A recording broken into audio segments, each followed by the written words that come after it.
Opisyal nang nagtapos nitong weekend ang ginanap na Elite Men's and Women's National Squash Championship. Pero ano naman kaya ang naitulong ng ganitong klaseng kompetisyon para sa Kayod Pilipinas National Squash Team? Yan ang ulat ni Paulo Salamatin.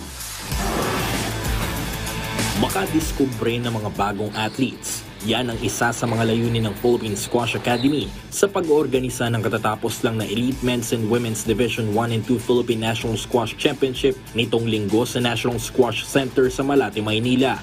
Nagpakitang gilas sa nasabing kompetisyon ang mga junior squashers gaya ni Carl Carillo at Lyra Trasmil na kapwa nagkampiyon sa Division 1 at Division 2 category. Maliban sa mga juniors, itinanghal bilang bagong kampiyon ng PSA National Championships si Pinoy squasher Raymark Begornia, habang napanatili naman ni top Pinay squasher Jamaica Ribado ang kanyang korona bilang Women's Elite Champion ng kompetisyon.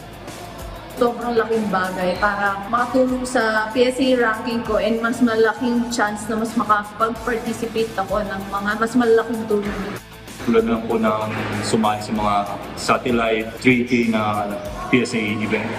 So doon kami makakabit ng points na makakatulong na makapag-improve ng ranking namin. Ikinatuwa naman ng bagong foreign head coach at former world number 5 na si Wee Wern Lo ang performance na ipinakita ng mga national squashers sa kompetisyon. You know, for them to have someone new, it takes some time for them to trust me.